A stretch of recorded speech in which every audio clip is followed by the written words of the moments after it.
It was summer 2017. I'd just been laid off from my boring corporate day job.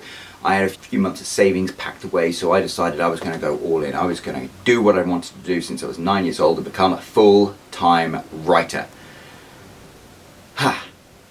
It was the best opportunity I would ever have because, you know, I had the savings, I had a dream, I had a wife who was out of the house most of the day, which was much more convenient for my writing.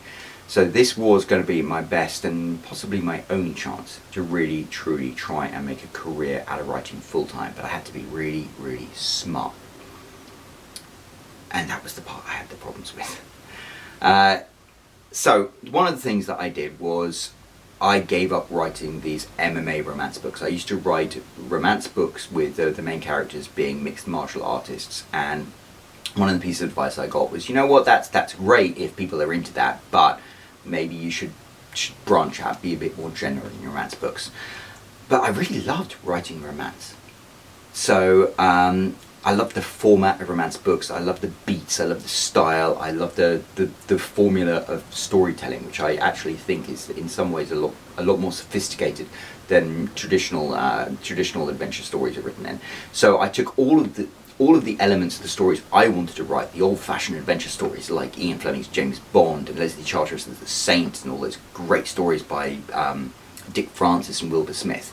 And I created this idea for a story that was going to be an adventure story with a gorgeous Italian-American girl from New York as the heroine. It's going to have a rugged hero who's like Chris Pratt. It was going to be set in Alaska. It was going to have a seaplane. I was really, really stoked about it. But I was going to write it in the style of a romance book. And basically it was going to be a romance book. It was going to be about a romance between those two, and it just happened to be a wild, crazy, awesome adventure book. And that book was the book that really changed everything for me. It was the most fun I had ever had writing a book. I would get up every day and I'd be excited to go and join my friends in this fictional world that I created. It invigorated me, and I think that was the book that really helped me find my voice, which is a very important part of this process, which I will talk a little bit more about later. I felt like I'd found my voice. I felt like the thing I'd been looking for since I was 9 years old was the ability to tell the stories I wanted to tell and tell them in a way that made people want to read them. And when I finally finished this book and published it, it was also the best performing book I had ever written. It was making, I hope you're sitting down for this one, it was making $20 a day. And that might not sound very impressive to you right now, but believe me, after the performance of all those mixed martial arts books, $20 a day, I was like, wow, I am doing pretty well with this.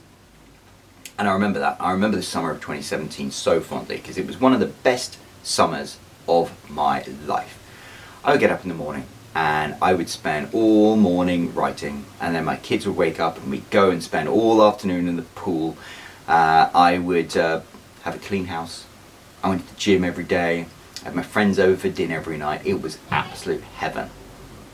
But my time was running out. I mentioned earlier that I'd lost my day job. I had 3 months of savings and I'd written Trigger and it was pretty successful, but my writing income was not where I needed it to be, and all my savings were running out. So I started to get a bit concerned.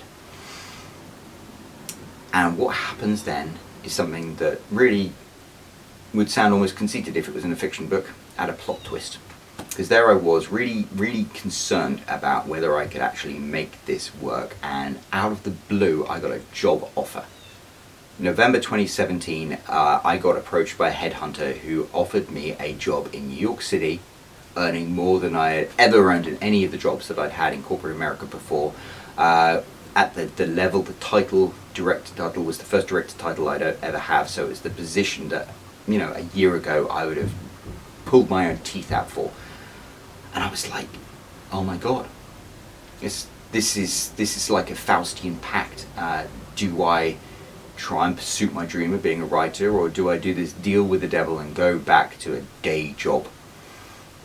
And I really feel that way. It was like making a deal with the devil. Do I pursue the dream of writing, which I could fail at, or do I do the safe, sensible option? And I'll tell you what, at that time, every iota of my being screamed at me not to do it. Every single cell in my body was like, don't do it. Keep writing, don't take this job, keep writing, keep following the dream. But my savings were running out. I was scared, and I thought it was a bigger risk to try and keep writing than it would be to take this safe option. So that's what I did.